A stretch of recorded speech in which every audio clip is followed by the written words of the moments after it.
Amigas y amigos, de nuevo con ustedes en la entrevista a través de su canal 16 Rocio TV. Hoy, como siempre, para conversar con ustedes sobre temas de interés para la colectividad, para la comunidad guariqueña, para la comunidad rociana. Y nuestro invitado de hoy es Ricardo García Viana, productor agropecuario del municipio de Miranda del estado Guárico, abogado de profesión, combina su profesión de abogado con su actividad de productor agropecuario. Y hemos querido conversar con él hoy sobre dos importantes aspectos que tienen que ver, por una parte, con el desarrollo del estado Guárico, con el desarrollo del municipio Francisco de Miranda en nuestro estado, y sobre todo desde el punto de vista económico, porque en Miranda, al igual que en el resto del estado Guárico, nosotros hemos venido experimentando en los últimos años, desde hace bastante tiempo, un crecimiento en el desarrollo económico basado pues en la producción agrícola. Sabemos que en el resto del estado tenemos producción de maíz, de sorgo, sobre todo en el oriente del estado Guárico, que en la parte de Mellado también hemos tenido buena producción de otros rubros, en el municipio Monagas también. Y en el municipio Francisco de Miranda la producción por excelencia ha sido la del arroz, porque también tenemos producción de maíz. Y en Miranda, además de la producción de arroz, para todo lo que tiene que ver con la actividad agrícola, ha habido o existe allí un elemento muy importante que es básico, que es fundamental, que es el sistema de riego del río Guárico, que está pues concentrado allí en la represa de Calabozo. Vamos a conversar con Ricardo García Viana. En primer lugar de eso, la situación del desarrollo económico de la actividad agrícola en Miranda. Vamos a hablar un poco sobre la represa de Calabozo, sobre el sistema de riego del río Guárico. Y en la parte final del programa vamos a conversar un poco sobre otro aspecto que tiene que ver con la cuestión política. Estamos en campaña electoral. Ese es el tema de estos tiempos, digamos, fundamental en estos programas de opinión, en los medios de comunicación.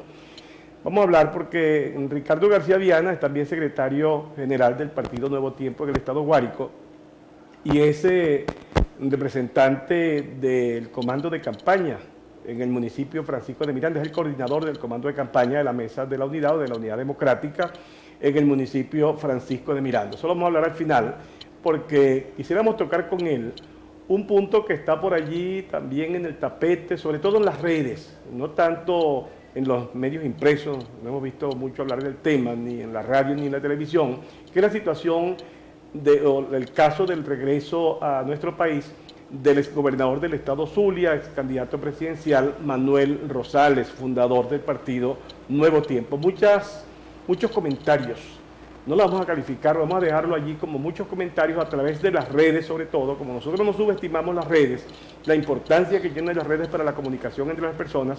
Queremos también conversar sobre eso con Ricardo García Viana, que ya está con nosotros. Bienvenido, Ricardo. Bueno, muchas gracias, Héctor, por la invitación. Un saludo a toda la audiencia de este programa, conocido pues y conocida, ampliamente conocida, porque es un programa que es visto pues por muchas personas.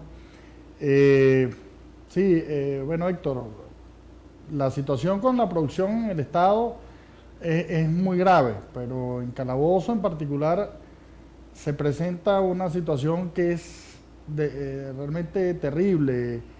Tenemos el problema que tienen todos los productores a nivel nacional, que es la falta de insumos, la falta de seguridad para producir en paz, la falta de poder comercializar sus productos como debe ser, el problema que es el no poder obtener el beneficio de tu trabajo y además entonces producir para llevar la comida a la gente. Bueno, en Calabozo se suma el asunto del agua, ¿no? Sabemos que Calabozo es un productor de arroz, el productor más grande de arroz que tiene el país.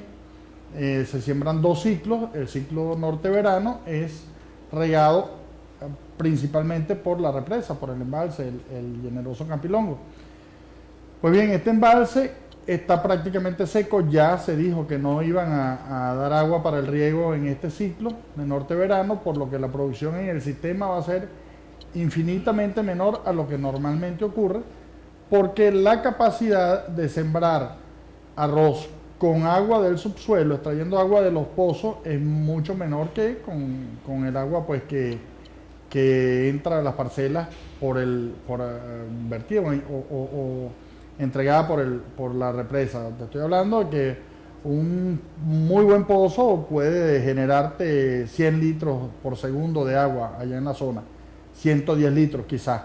Y te estoy hablando que en una de las macroparcelas entra en condiciones normales, bueno, una cantidad que triplica esa por segundo, porque es mucho mayor la capacidad. O sea, yo puedo regar con el sistema en una parcela, en una macroparcela, que ponte tú cultives 150, 160 hectáreas de arroz, puedo regar con el sistema esas 160 hectáreas. Con un pozo, en verano, si el pozo es muy rico, quizás riegue 30 hectáreas.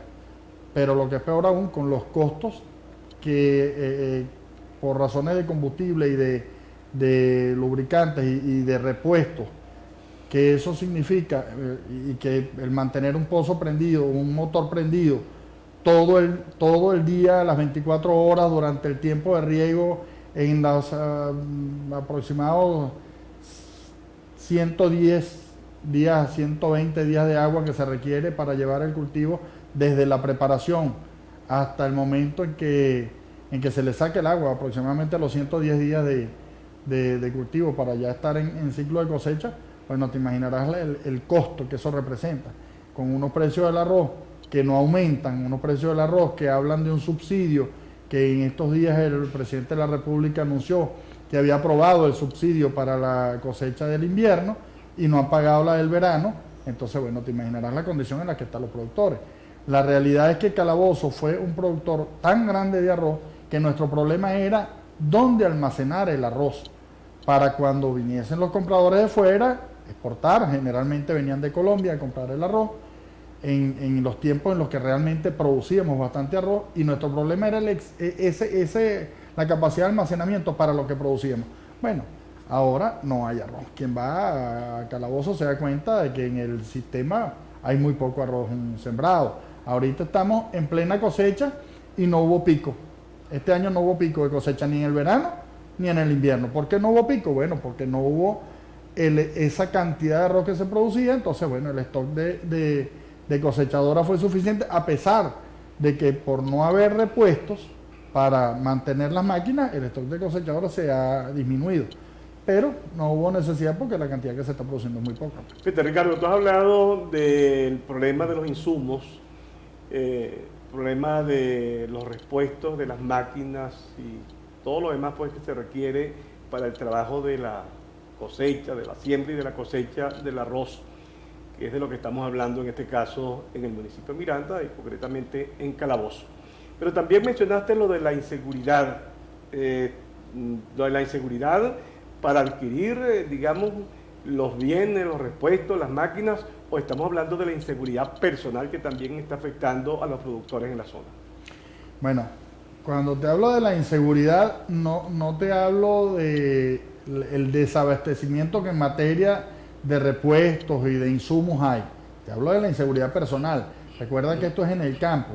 Mira, hay una cosa que llama poderosamente la atención. La época de siembra, el comienzo de la zafra y el final de la zafra ya con la cosecha, eran épocas festivas en Calabozo. Era una época en la que uno iba con su familia a su predio, arrancaban, se hacían hervidos, cochinos, cachapas, dependiendo de la época del año, para festejar con el mismo personal. Eso se hacía tradicionalmente allá en Calabozo. Eso dejó de existir, porque ¿cómo llevas tú a tu familia al campo cuando al dar la vuelta te atracan, te roban el carro, te secuestran? O sea, hay una serie de situaciones que se presentan que impiden que eso sea un ambiente festivo. Pero más allá, entonces resulta que tú, para poder trabajar, tienes que tener vigilancia que te cuide las máquinas, no solo durante la noche. ¿Por qué? Porque recuerda que estamos hablando de extensiones grandes. De repente se te accidenta una máquina que está preparando en el lote 7 de la parcela, y ese lote 7 de la parcela te queda a 1,5 kilómetros de la casa. Tú vas con el carro que te presta el servicio, buscas el operador, estás buscando el repuesto que no lo consigues, que cuesta mucho conseguirlo, y la máquina está sola allá en el campo. Cuando regresa, esa máquina le han robado la bomba de inyección, le han robado hasta la batería, cualquier cosa le han robado, porque es lo que está pasando. Recuerda que las parcelas en el sistema están totalmente deforestadas, tú puedes ver desde la casa el final de la parcela, pero eso no te alcanza para cubrirlo. Entonces tienes que tener una persona cuidando las máquinas en el sitio donde se encuentren, porque si no está desvalijada. Si tú estás cosechando y tienes una máquina que está cosechando uno de los lotes más alejados de la casa, tienes que tener gente cuidándola allí, porque si no, bueno, te van a desvalijar. Y si tú no le pagas eso o no le prestas ese servicio de vigilancia al cosechador, pues el cosechador no va a querer meter la máquina. Igual para los camiones que te van a cargar. Así también se te meten, te roban los equipos. Yo comentaba el otro día que, porque te voy a decir algo, la problemática es tan grande. Yo soy nieto de productores, fundador del sistema, hijo de fundador del sistema, y yo tenía 24 años de productor de arroz. Bueno, lamentablemente tuve que cambiar el rubro. Hoy en día estoy en ganadería, que tampoco la tenemos mucho más fácil, pero bueno, cambié el rubro porque sencillamente mis casas agropecuarias estaban en sitios en Calabozo donde yo iba para poder comprar insumos, porque después que tú tienes la semilla en el terreno tienes que llevarlo a producción. Entonces tú, para comprar fertilizantes, herbicidas, fungicidas, todos los insumos que requieres para llevar el arroz a buen término, bueno, tenías que andar comprándolo en las distintas barriadas de Calabozo. ¿Por qué? Porque allí era donde estaban los insumos.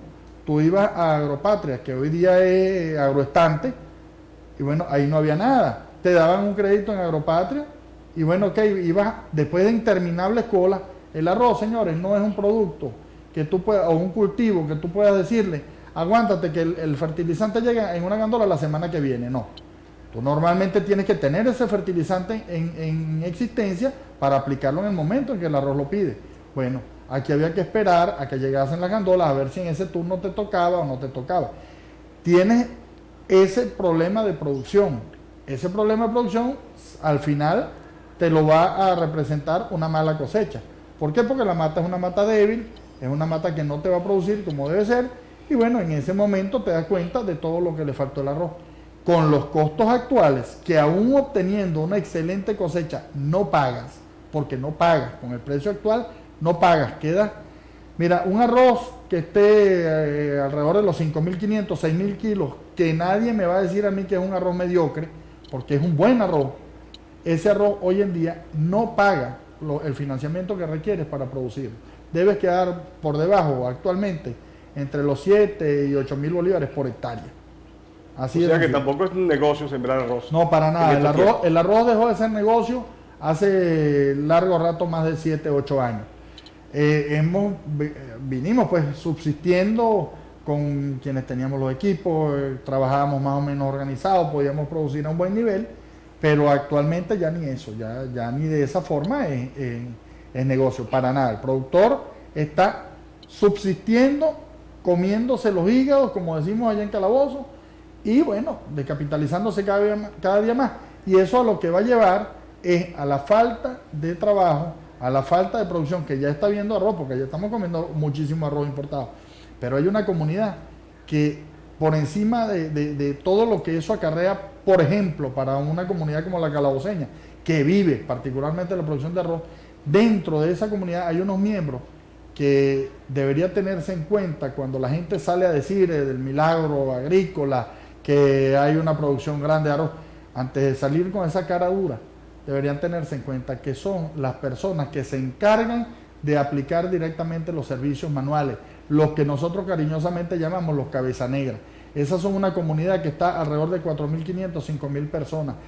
Los propios trabajadores, esos son los adestajos, los que van y te aplican, te siembran a mano, te aplican el fertilizante a mano, el herbicida a mano. Esas personas están sin trabajo, porque si no hay arroz que sembrar, no hay arroz que cuidar, no hay arroz al que aplicarle fertilizante, tú me dirás en qué se emplean ellos. Ni hay arroz en los anaqueles. No, por supuesto, menos No que hay menos. arroz, no. Y el arroz que hay en los anaqueles es arroz importado. Ese Claro. no es arroz de producción calabocera. Bueno, nos quedan 2 minutos. Vamos a llamarlos 3, Ricardo. Estamos conversando con Ricardo García Viana, productor agropecuario del municipio Miranda, del estado Guárico, y abogado también en ejercicio. Nos quedan 3 minutos, Ricardo, para hablar sobre esta campañita que hemos estado viendo a través de las redes. Repetimos que es a través de las redes que lo hemos visto, no lo hemos visto a través de otros medios, pero no dejan de tener esa importancia, esos comentarios que se han venido haciendo sobre el regreso de Manuel Rosales, un regreso negociado. Bueno, mira, Héctor, quien me conoce sabe que soy hombre que le da poca tribuna a los comentarios malintencionados y con intriga, que no se sabe ni siquiera de dónde vienen. De Manuel Rosales lo que te puedo decir es que si la historia no es ingrata, y muy pocas veces lo es, reconocerá que Manuel Rosales fue la persona que reactivó la oposición en este país, fue la persona que sacrificó su vida, su tranquilidad, su estabilidad, cuando era gobernador, para tratar de reactivar una oposición que estaba bastante dañada, bastante deteriorada, bastante débil en el país cuando salió a recorrerlo como lo hizo y cuando sacó la cantidad de votos que sacó en aquel momento. En relación a que esté amañado, que haya un negocio, no, mira, es bastante burda la campaña. Hay una foto en particular que está mandándole la mano a una persona que hoy día parece un zombie que no puede ni moverse, y entonces ahí sale joven, rejuvenecido, Manuel sale con el pelo negro, Manuel está totalmente canoso. Eso por una parte, pero la realidad, lo que desmiente tajantemente cualquier posibilidad de acuerdo, señores, es que estamos hablando de Manuel Rosales. Manuel Rosales, ese maracucho que se montó en el lomo a Venezuela, a la oposición venezolana cuando estaba como estaba en el año 2006. Estamos hablando de Manuel Rosales, el hombre que tiene 6 años en el exilio, lejos de su familia, el hombre que dejó la relativa comodidad, si se quiere, o tranquilidad que tenía en su ámbito cuando estaba pues en la alcaldía de Maracaibo, en el Ejecutivo, ya estaba en la alcaldía en ese momento, el hombre que enfrentó sin pelos en la lengua, con la gallardía que se debe a quien estaba en ese momento en las riendas del poder a nivel nacional, el hombre que nunca ha dejado de estar con su pueblo a pesar de haber tenido que estar exiliado. Estamos hablando de Manuel Rosales. Manuel Rosales, la historia venezolana lo reconocerá como uno de los grandes defensores de la democracia, como uno de los portadores del estandarte de la libertad en Venezuela, uno de los fajadores por esta democracia. No creo que esos 3 o 4 comentarios que puedan haber y que ni siquiera se sabe de dónde vienen, puedan de alguna manera desmerecer lo hecho por Manuel Rosales. Y sobre todo el sacrificio que está haciendo, porque lo que está haciendo es, una vez más, sacrificarse por Venezuela, aportando ese granito de arena que todos los venezolanos tenemos que aportar en unidad, en trabajo por recuperar nuestra patria, por darle el cambio que merece, por reenrumbar los destinos de Venezuela, porque Calabozo vuelve a producir arroz, porque la Pascua vuelve a producir maíz, porque el Sombrero vuelve a producir cebolla, tomate, porque la Tahona vuelve a producir melón, el Tiznado vuelve a producir melón, porque Venezuela realmente produzca, porque haya alimento producido en Venezuela, no cultivado en los puertos, allá en Puerto Cabello, no Puerto Cabello, y los mares venezolanos que se dediquen a darnos los frutos del mar que nos han dado siempre. Pero nuestros alimentos tenemos que producirlos acá y así reactivar la industria y así reactivar absolutamente toda la economía venezolana. Eso es lo que viene a hacer Manuel Rosales. Manuel Rosales viene a aportarle a Venezuela. Todo lo contrario, tenemos que aprovecharnos del sacrificio de Manuel Rosales en el buen sentido para poder salir adelante con este cambio que necesitamos el 6 de diciembre. Ese es Manuel Rosales. Eso es lo que yo tengo que decir. Manuel Rosales, su nombre lo dice todo. Bueno, muchas gracias a Ricardo García Viana por habernos acompañado hoy en la entrevista y gracias a todos ustedes, amigos, que también nos siguen de lunes a viernes a través de su canal Rocio TV, Canal 16.